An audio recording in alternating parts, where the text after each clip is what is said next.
Hello, good day. Welcome to our statics tutorial. I'm just here to check if any students that are running the statics or that are participating in the statics module are around. So if you're here and we are ready to attempt some questions, please just let me know. If you're not, there's no problem with that because we already have a set tutorial. So I was just hoping that this program works for me. It has fortunately worked just now, right? So the channel can now stream, so we are good to go. Right, let me just wait and see if there's someone around.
Right, it's a pleasant day, it's a pleasant Tuesday, and we are here just having fun with some statics.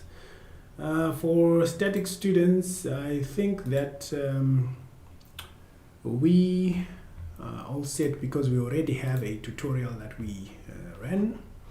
This is just our first stream on this channel, and the whole idea is we would want to interact. So I am hoping that wherever you are, if you still remember our schedule, we said that we'll meet at 2. So since we now have a complete tutorial, then we are all set. So which means you can now go through the tutorial and you can work out the questions. These are on chapter 5 on centroids. So for example, what we see in the first question here, you can see how it's worked out. Let's say the first part in the recorded tutorial, I think I worked out the X bar. So your task was to work out the Y bar. Right, so maybe let's just work out the Y bar and see if we will get the correct solution.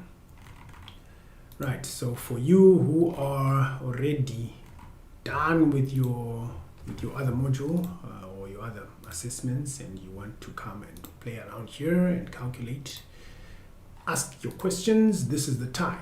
Right, ask your questions, this is the time. So I think I'll also work on getting us onto a Zoom chat just in case you need to call and discuss with us.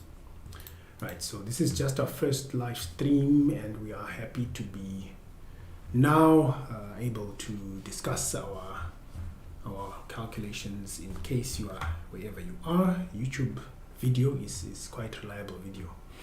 So I think you can interact with us. You can interact with us on the live chat. You can also send your questions specifically, then I could work them out here for you. Obviously, you are advanced physics students, you are engineering students, you work out with very complex cases. So I know that you're capable of certain things. So in our calculations, we won't just waste your time doing anything and everything. We just want to focus on those areas that are not clear. Right, let me give us up to 14:30. Let's give ourselves some 7 minutes as we wait for probably one or two of you who managed to get some time to jump off their schedule and dedicate some time to the tutorial. So I'll just wait and hope that you can join us. If there's no one around, you can still use this other tutorial. So I was just commenting on what? I was just commenting on the first question, which has to do with some areas. I'm still scrolling back on Moodle. Let me just scroll back. Yes, question number 1. So let me just put it on Moodle so that you can see the question that we had worked out. The video is there already. I don't need to keep showing the steps. Right, so this was the question. So we were supposed to locate the x-coordinate, right, of the centroid, and we were given some plane area. And we identify that the area is seated on the x-axis, its edge is on the y-axis. So which means as we calculate our centroids, we take cognizance, or we take reference to this origin at 0, 0. That's our origin. So everything is in inches here, so you then have to just scroll to the relevant centroidal position. So we just divided our area. We divided it into two areas. So this would be the area, and we suggest that if you are dividing it into 2 areas, then use a convenient division, right? Use a convenient division. You can have a top rectangle, then you can have a square here, right? And you can have a bottom rectangle. That would be area number 1, area number 2, area number 3, area number 4. So if you have a lot of energy and you want to exhaust the energy, yeah, you can do that. It's really good use of your energy. But if you want to work things out quick, then you just choose convenient areas. So if we were to just make 2 areas here, we just suggested that. So the rest of the steps are shown. So he suggested that, let's say this is area number 1, area number 2, and then we worked out the steps. So in the first part, we got the x-coordinate, right? The x-coordinate was in inches, so 1.045 inches, right? So let's just see that so that we can show. So that was our x-coordinate, 1.045 inches. So it means that our x-coordinate, it means, look what's happening here. Look at what's happening here. It means that with this area, right, with this object, its x-coordinate lies at x is equal to 1.045. So I'm just now trying to have some fun with the dimensions, right? We know that this is 4 inches, right? We know that this is 4 inches. So if I were to sharpen this pencil and get to mark this as our 4-inch mark, this means that our 1-inch mark is there, our If this is 4 inches from there, right, which means halfway would be somewhere there, that's some 2 inches, right, and that's some 3 inches. So these 2 inches, right, 1.045, it's not even at 1.1. Okay, so our centroid lies somewhere here. Our centroid lies somewhere here. That's our centroid. Right, so we have our x bar, our centroid x bar coordinate. We know that it lies along this dotted line that I've just created there. 1.045. So let's see the y coordinate. Let's actually see what happens with the y coordinate. Okay. So, now that I've got a blank page, I may need to rework some things, so let's be patient. The equation for the y coordinate is as follows. Our y bar multiplied by the total area is equal to our sum of the y bars times the small areas, right? Our sum of the y bars times the small areas. So we came up with a table that has got all the shape, in fact, all these variables for the shapes. So we said we've got a shape, and then we said shape 1 and 2, right? So we have shape number 1 somewhere there, shape number 2 somewhere there, and then we will sum up certain of these. So we've got the area of each shape. We have its x bar, we have its y bar, we have the product x bar a and the product y bar a. Right. If you have been following the if you're following the calculated versions, so which is actually the tutorial, it means that what you can do is you can use those values to then come up with the y bar values. So let me just see. Let me see if the answers are already showing in the version of our video that's already showing. Okay, it's far ahead. I can scroll back. I can scroll back.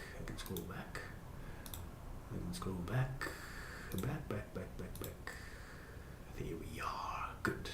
So I can see the table there. Let me just copy this at its, or maybe copy this at this time. Can I do that? Copy this at this time. And then, so I just want to try something here. In case you are in, let me just check if there's a comment. No, we do not have anyone yet. Okay. So in case you are in, what we're just trying to do here is to grab some values from what we'd already done. So let me just paste everything there. Right. Okay, so I'm just trying to take this video to a frame that had our answers. There we have it. Okay, so that was for the first question, figure 5.2. So what I'll just do is to extract these numbers. So you can visit this video. It's already on Premiere, so you can just see whatever values that we got there. So now let's take those values now. Let's take those values and solve for the y case, because the x case is done already. So let's solve for the y case. Right, I'll pull them from what I can see here. I'll pull them from the screen that I can see here. I've just removed it from your screen. So I've got an 8-inch squared and a 3-inch squared for the areas. I have a 0.5 and a 2.5 for the x bars. I've got a 4 and another 2.5 for the y bars. Then I've got a 4 for this x bar a and a 7.5 for that. I think you can tell from the calculations, isn't it? All we're doing for this x bar a, we're multiplying x bar, which is 0.5, by the area, which is 8. That's why we get a 4. The same applies. 3 multiplied by a 2.5 would get us a 7.5. So on this other part, we've got a 32 there, and then this is a 7.5 from what I see. Right, so obviously if we add that, that is 11. We do not need to add the x bars and the y bars, right? We do not need to add those. 4 plus that will make this an 11.5, and then we've got a 39.5. So we have our major data. So in equation, let's call this equation 2, because the previous one I think I called it 1. So in equation 2 then, in equation 2, so let's just make this a bit thicker, right? In equation 2, our y bar is therefore equal to the sum of our y bar delta A divided by the area, So there you're just plugging in your values. So our y bar area, we can tell that we can see it here.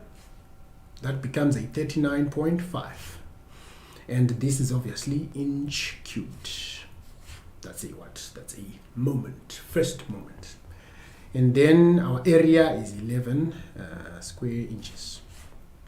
So this should give us, or this should leave us with inches.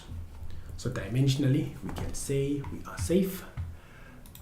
Right, let's punch in the values. Let's punch in the values. If you're here on statics, I think we are just punching in our 39.5, which we got from where? We got it from 32 plus a 7.5. So that's our 39.5, and we divide all this by 11. We divide this by 11. We are getting 3.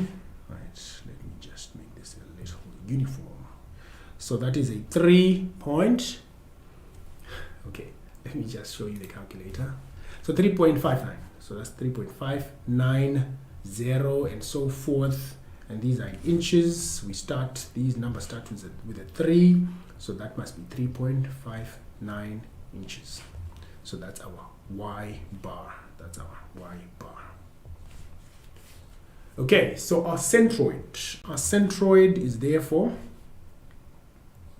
x bar, which we said is 1.045 inches, and then the y coordinate is 3.59 inches. This is our centroid. So let's just check that 3.59. Let's check that 3.59. And this is in what? This is in inches, and we can check that answer there, and then you can also fix it in case it is not correct. Right, so let's look at the shape. So this is where the application actually is exciting. The centroid, we located its x coordinate and we said it's a red line, so we're happy. How about the y coordinate? We've calculated just now that is 3.59 inches, right? So this is what we see in our screen, 3.59 inches. So let's now interpret it into the diagram. 3.59 in the y direction, isn't it? This is our 0 for the y. This is 3 because we have what? 2 plus 1. So this could be 4 because it's somewhere in the midway. So 3.5 could be somewhere here. So by scale, there's our centroid. Our centroid, according to our calculation, is actually off the area. The centroid is actually off the area. It's not on the area. So this is another example. This is another example of, if you still remember, centroid of wires, right? Centroid of wires. This is another example of centroid of wires. So there are some shapes which would end up having a centroid that is off the area.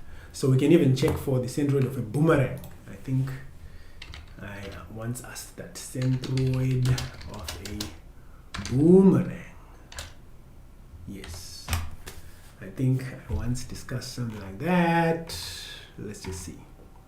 Are there any images? Right? Are there any images? This looks cool. This looks cool. Lines of symmetry, midpoint. That's a triangle. And then, okay, so these are some calculations from ResearchGate. Right, thank you T for popping by. In your tutorial test, will we have to put our own units? Yes, we will have to put units. So which with each calculation, with statics you need to be specific. So with each calculation, as you can see with this one, we had to put some units. So which means, let's take an example. The units that are obvious, that are straightforward, such as, let's say for force, we have pounds. These ones are just letters, so you just make sure that you type in your units, and it doesn't matter if you put some space in between, right? So let's take an example of another question. They want us to find what? Here they want us to determine the force exerted, right? So the force is in newtons. So let's say you've calculated, I don't know what answer this is. Let me just share this screen. So I'm just using this question, right? I'm using this question. Question 3. So I don't know what value it is. So let's say it's 120 newtons, right? So, right. So maybe let's actually get to a question which has a value that I know, right? Which is a value that I know. But it doesn't matter. The space doesn't matter, right? You can actually put in your answer and you have it with this n very close to the 459. It will be still fine. Right, so let me just look for a question which, for example, we had calculated, right? I think we had calculated part of this question. So when this is a coefficient, so it's not going to be useful again. So let me jump, but we can come back to this question. Let's just look for a question which has, this one would be x coordinate. So it's a coefficient again. It's not going to be helpful. Right, this was some value in, this one I answered all the questions. But anyway, okay, what I'm just trying to say here is, it doesn't matter with your values. As long as you put the correct value and you put your unit soon after the value, your answer will be correct. What you must not do is to write an answer which has no units when the question is asking for some quantity which we know. For example, force. It's obvious force is always in newtons or it's in pounds. Then if it's distance, it's in meters. But if it's a coefficient, then it's just a dimensionless quantity. Then it has no units. So which means you need to always put your units. Okay, so we had worked out some 3 questions. Are there any let's say areas that are not clear? I think we can actually calculate. There's a question which has some bridges, isn't it? I think there's one which is a distributed load. We've got this one. We've got this one. Let's look at question 12, right? It's got a distributed load. So I've got a distributed load that is created by what? That is created by this bridge. So this is a dam wall.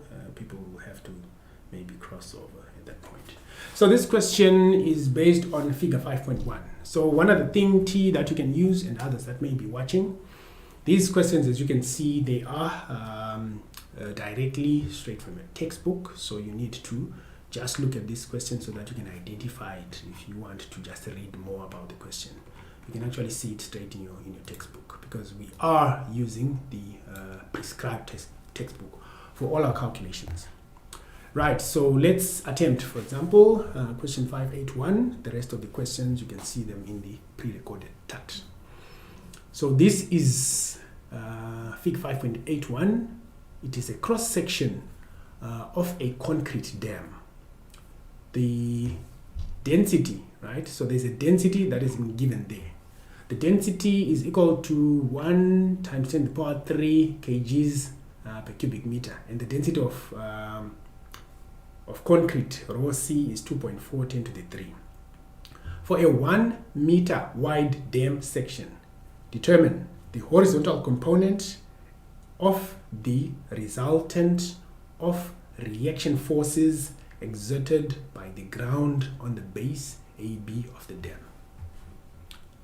After you found your horizontal component for the dam section, in that question, determine the vertical component of the resultant of the reaction forces exerted on the ground on the base AB of the dam. The last one would be, for that same section, find the point of application of the resultant from point A. Okay. So this is a dam section. Let's just go on to calculation to see what we need to do. Right, let me share this pen so that we can also see what's happening. First question I will ask is, what are the dimensions that we are supposed to take into consideration? What are the dimensions that we're supposed to take into consideration to find the resultant of the reaction forces, right? To find the resultant of the reaction forces. So there are some reaction forces. These are reacting to what? These are reacting to what? Obviously, they are reacting to forces exerted by these bodies. So what are the dimensions that we are supposed to prioritize? So obviously, due to, let's say this is area number 1, this is area number 2, this is area number 3. Due to the weight of area number 1, there is some weight force. Let's call it delta weight for area number 1. Due to the weight of this area number 2, which is some area under a parabola, then there is some weight exerted on the base AB, W2. Again, due to this area, then we should have delta W3. So we now have some weights. Is there any other section that we can pull and say it is exerting some weight? I think we're happy. We've got those 3 weights. Now, we also see that if the weight of all these objects is exerted on the ground, base AB, there must be an equal but opposite reaction, isn't it? That is actually our vertical reaction. I'm just putting it here just for convenience because it can be anywhere. So I'm just putting it here just for convenience. I'll just call it reaction in the vertical. Then, obviously, we have a distributed load. We are now looking at horizontal forces. So there's some distributed forces there. So that is some force in that direction, some force in that direction, some force in that direction. And this function is obviously the small w. This function is obviously the small w. Right. So I think we now have...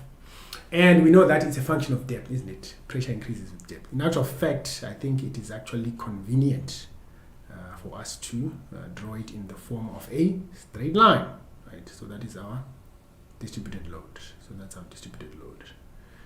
So if we have this, it obviously has some resultant, isn't it? It has some resultant force into this whole damn wall. So that's the resultant force into the whole damn wall. Resultant force due to the water. I think if you still remember, you know the equation to come up with that resultant using the what? The load distribution. Then, since it is squashing the dam in a certain direction, the dam must react. So we should have a reaction force in that direction, which we call the R horizontal. So these are the forces that are acting on the dam wall. These are the forces that are acting on the dam wall. When they want us to find the magnitude of the resultant of the forces that are acting on the dam wall, these are the ones that we are supposed to look for. So what are the important dimensions that we must make use of? Or what have we been given? Number 1, they say this is a 1 meter wide dam section. Which dimension is that? When we discuss distributed loads at these dam or submerged surfaces, what is the dimension or what is the symbol that we use for the width of the dam section? For the width of the dam wall or the dam section. What is the dimension that we use for the width? So this width is out of the page, right? Because we know that pressure is equal to force over area. The area, remember the pressure, the force is actually in that direction. So the area is what we see when we look at the dam wall in that direction. So what symbol did we give to the dimension that represents the thickness of this dam wall out of our page? The thickness of this dam wall out of our page in order for it to create the area. What is the dimension? I think if you still remember, we say this is a what? A B. So according to the given data, the B is equal to 1 meter. The B value is equal to 1 meter. So we have a B value there. Then what is the next dimension that's important here? they gave us in this given data, we are given some rows. We're given some rows because we are in the SI system of units. Let me ask another question. What is row and then what is row C? What is row and what is row C? We know their values, 10 to the 3. But what does it represent? kg per cubic meter. Then row C is 2.4, 10 to the 3 kg per cubic meter. What is row? Right. Height of the dam wall. Let me just check. Are you discussing about row or about B? Because we can tell that the height of the dam wall is this. We actually said it's into the what? It's into the x-axis. So this is actually an x-axis. This is an x-axis because our W is a function of x. So please just clarify there. When you say height of the dam, which answer are you giving for? Was it for the first one? Was it for the first one? Right, I'll see your clarification when you post it there. But otherwise, as far as the height, the actual height of the dam wall, it is just a length L, isn't it? The height of the dam wall is just the length L. If you still remember from our basic introduction of the terms. So we now have this rho is a density, isn't it? And as you can see, this is the density of water because we have some water there. Then this, okay, given data. Okay, let me just see from Moodle because maybe you are referring to what's here. Oops, it's gone back. Right, cross section where rho. Okay, so rho. Okay, so that rho is a density. If you look at the units, it's representing a density. So just in case you got it from here, it's actually referring to a density. So this is density of water, then this is density of concrete, isn't it? This is density of concrete. Right, so what is the equation that we can now use to find the total, let's say vertical component or the horizontal component of the reaction forces? We know that if we are to look at the vertical sense, the sum, right, let me share this. The sum of all forces in the what? In the vertical. And our vertical is in the x direction. So please remember our reference frame. Our reference frame has this as an x axis. Has this as an x axis. So I'll just put this as the y axis. So that's our reference frame. It's as if you've just rotated a normal reference frame by 90 degrees in the clockwise direction. Right, so the sum of all forces in the vertical sense is equal to 0. That's the static equilibrium case. The sum of all vertical forces is equal to 0. How about the horizontal direction? The sum of all horizontal forces should actually be equal to 0 as well. Then we have our static equilibrium satisfied. Let's look at the vertical case.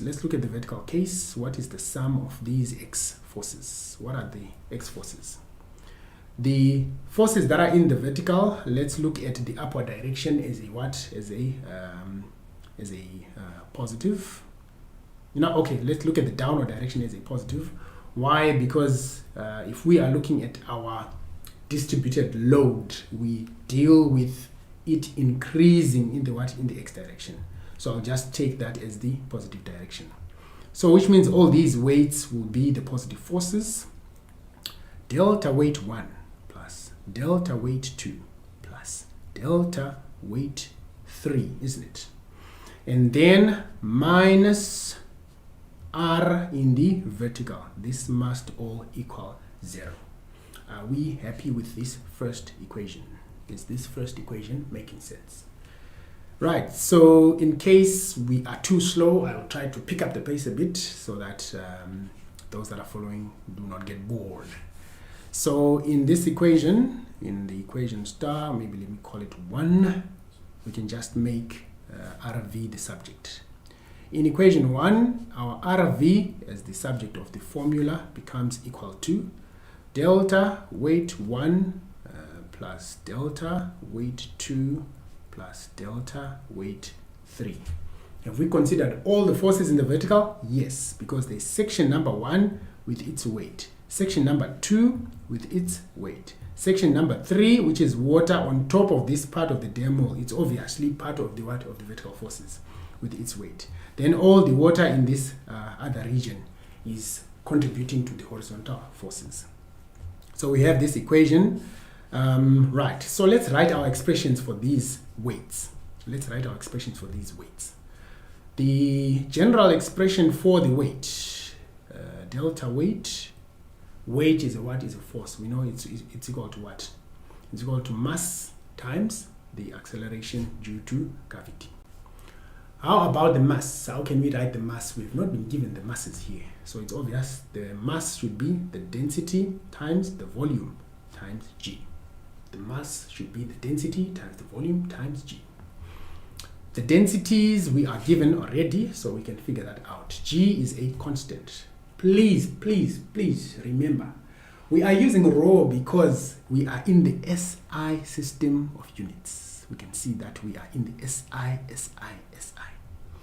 If you are in the US customary system of units, don't forget to convert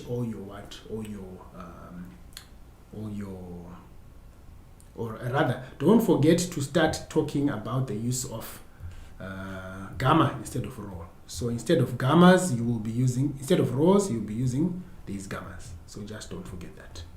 So let's pick up the pace. What is the volume? It's just the cross-sectional area times the thickness. So it's just the area times the thickness. Cross-sectional area times the thickness.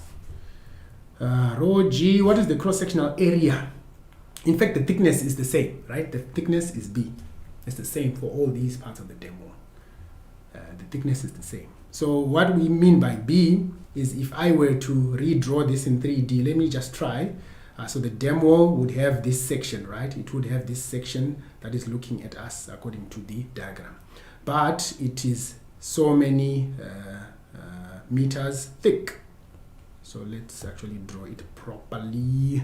So we would first draw this one, then if you're a draftsman, I think you are good at this, much better than I. Okay, something like that. There we are. This is B. This is B. This is our distributed load. This is our distributed load. So just remember that. Just remember that. This is our distributed load. Right. So it will obviously be drawn somewhere there. But otherwise, these are the dimensions. These are the areas that we are talking about. These are the areas for the pressure part. For the pressure part. Please don't forget that for the pressure part, we'll be talking about something else. Right. So just remember that this is the. So for us to find the volume, we are now looking at rather this cross-sectional area multiplied by thickness b. So don't forget that. Right, so what I'll just do is to preserve this tiny image and just put it somewhere, maybe here for your reference. Let me just put it somewhere here for your reference. Right, maybe just make it red so that it can stand out. Stand out, thank you, something like that. All right, so let's just finish up with this small calculation we're doing here. So we now have our thickness. We know our thickness is what? Is B, so we are happy. And then what is our cross-sectional area? We just write our delta A. So rho GB delta A, that's our formula for the weight. Rho GB delta A, that's our formula for the weight. So let's now put everything. So for the first section, it will be the rho of what? The material is concrete. So it's rho of concrete. How about for W1? G is the same. B is the same. Then area 1, isn't it? So in other words, raw concrete G and B can actually be factored out for the first two areas, which are concrete areas. So we can actually put our delta area 1 plus our delta area 2. Remember, this is R vertical, sorry. Delta area 2. So we're happy. The next one is a weight due to the water. The weight is due to the water. So therefore, plus rho of the water, let me just put that, multiplied by GB, it's the same thing, multiplied by area 3. Multiplied by area 3. Okay, so I think we can now substitute and we can check our RV. Substitute and we can check our RV. Raw concrete is a 2.4. Right, let me write this equation. Let me write this equation further down. For the sake of space. So RV is now raw concrete 2.4 times 10 to the 3. Let me also suppress units. So I'm suppressing units here. So I'll just check to make sure that each quantity is in SI units. G is a 9.81. So it's in SI units, newtons per kg, so we're happy. B is 1 meter, so it's happy. Then our first area. What is the area of a rectangle? This is just a length times width. So the first section there will just be 4 meters multiplied by 1.5 meters. 4 meters by 1.5 meters. So 4 times 1.5. Sorry. Plus area number 2. What is the area under a parabola? What is the area under a parabola? What is the area under a parabola? Right, let me just see if we can find the areas in our data sheets, because they are always supplied for the areas. Right, so let's see if we can share this. Can we? Yep, we can share this. So let's just pull this window so we can see everything here. So what I just want to show are the areas, isn't it? Sorry. I'm filling the whole screen now. I just want it to fit into our window for us to discuss the areas. Okay, there we go. I think we're happy. All right, forgive me for that disorderly way. Right, so okay, so we've got some objects here. Okay, I think we had some other table for the two-dimensional case. Please give me a second so that we can find these data sheets. Right, so there we are, data sheets, centroid of 2D shapes. I think, yes, they have areas. So that's the purpose of your tables. Your tables are there to make life easy for you. So let's get this area. What is the geometry we are looking for? It's a parabola, right? Right, so there is something called a parabolic spandrel. Do you see this? There is a parabolic spandrel.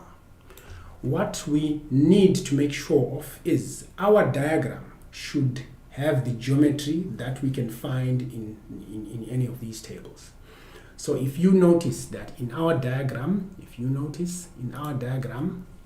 we have a parabola. And what we are looking for is the area under the parabola. So the area under the parabola, if you look at the spandrel that we just saw, the spandrel has its axis somewhere here. In fact, its origin is here, so it has its vertical side H, so we can actually see the vertical side H there, right? And then it's got some centroid located there, and then we have its area, right? So all we want in this case is its area, right? So the area is given by this column there, right? The area is given by that column there. So for the spandrel, as long as it has some base and some height and a parabola, right? This is what forms the spandrel. So that is the AH over 3. AH over 3. Then you now have to match what you see with what you have. What you see, or what we see, is that AH are the following variables. A is the base of the parabola, isn't it? So it's basically this base of the parabola.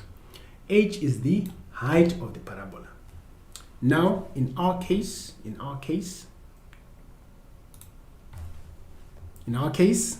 the height of the parabola is obviously this 3 meters. So we're happy. So that is our height of the parabola. A is the base of the parabola, and obviously that's the 2 meters. So we now have some area under a parabola. So we said our area under the parabola is given by AH over 3. So therefore, we can now put in our AH over 3. So our A, we said it's a 2. Our H is a 3. So that's a 2 by 3. That's AH over 3. Then we have the area of the parabola, area under the parabola. Now we are done. It means we can now go to the water. The water is row of water, which is 10 to the 3. It's an SI, 9.81. B is a 1. What is the area of the region of the water? Now the region of the water is bound by the parabola. We're now looking for the other section, right? So I think you can simply use this rectangle here minus this area that we already had, isn't it? You can use the given rectangle there because we know its dimensions is 3 by what? By 2, right? 3 by that 2. So it's a 6 square meter area. Then we subtract what we found for the parabola. So let's just write it as 3 by 2. We said it's 6 square meters minus, this is going to become 2 square meters. Because that's the AH over 3. AH over 3. So we know that's a 2, so we now have everything we need. So there we go. The moment of truth has come. So let's now just punch in those values into the calculator and see if it makes sense. There we are. Let's now punch these values in. So according to the equation, we had a 2.4 times 10 to the 3. 10 raised to the 3. This must be multiplied by a 9.814 G. And this must be multiplied by a B is equal to 1. Then we open the bracket. When we open the bracket, we have a 4 multiplied by a 1.5. Then we end that area of the parabola, which we said it's 2 times 3 over 3. That gives us a 2. Right, we are going to now add 10 to the 3 for the density of the water. 10 to the 3 for the density of the water. Then multiply that by 9.81. Then you multiply that by a 1. Then we multiply by 6 minus 2. Remember, I said 6 is the rectangle, right? And then the 2 is the AH over 3. So obviously that's the area of the water that remains. So 6 minus 2 is a 4. So we are getting a very huge number there, 227, 592. 227, 592. Right, so let's just do that so that we can see what's here. 227, 592. And obviously this is now in neutrons because our density was in SI units, our G was in SI units, our B is in SI units. The area of the first shape, which is this 4 by 1.5, is in SI units. Then we have our area of the parabolic, under the parabolic spandrel, right, or in the parabolic spandrel. That's our A times H over 3. Then we have the second part, which we have the water. So the density of the water is there. The 9.81 for G, the B. So we have rho GB times the area. and we've seen the area of the water. So let's just punch these values in and see if we are correct. This one was for the vertical force, vertical reaction force. So the vertical component of the resultant reaction. So that would be, right, how would we write this in the correct form? So it would be equal to what? 2.276, isn't it? Kilonewtons. 2.276 kilonewtons. So let's see if we're correct. Kilonewtons, sorry, kilonewtons. Then you can check that. So okay, it's giving me an error. I think I need to re-log in. Okay, I need to re-log in. Let me re-log in on Moodle. Please give me a second. Please give me a second. Please give me a second. Right, so I think we're happy. There we are. So it was question number what? Was it number 7? Nope. Next one.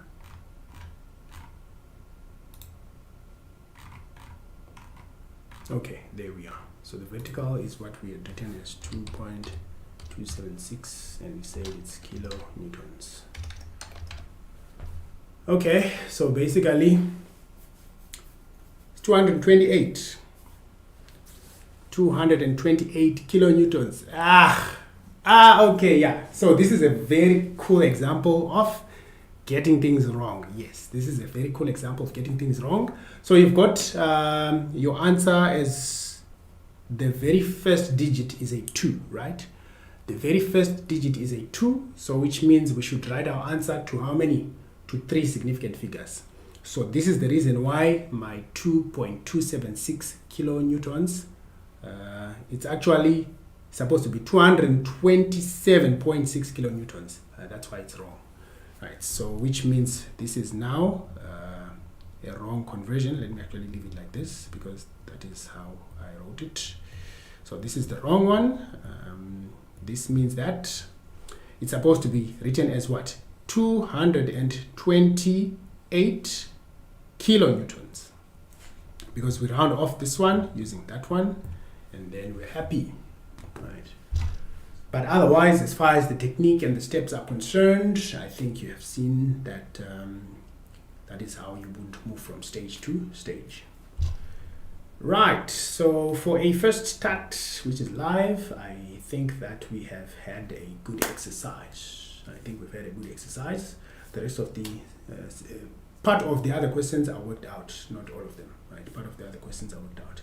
So, which means now we need to be particular about our details, isn't it? We need to be particular about our details. This was a good example of writing the incorrect magnitude and number of significant figures. Because even if this was written as 227.6, it was not going to be correct. Which means we need to be very specific with our solutions for this module. Right, so let me wish you the best, you guys. Let me wish you the best. I think we have spent some time, and you have more than enough to use for your practice. Right, so all the best, and enjoy the rest of your day. Enjoy the rest of your day and your calculations.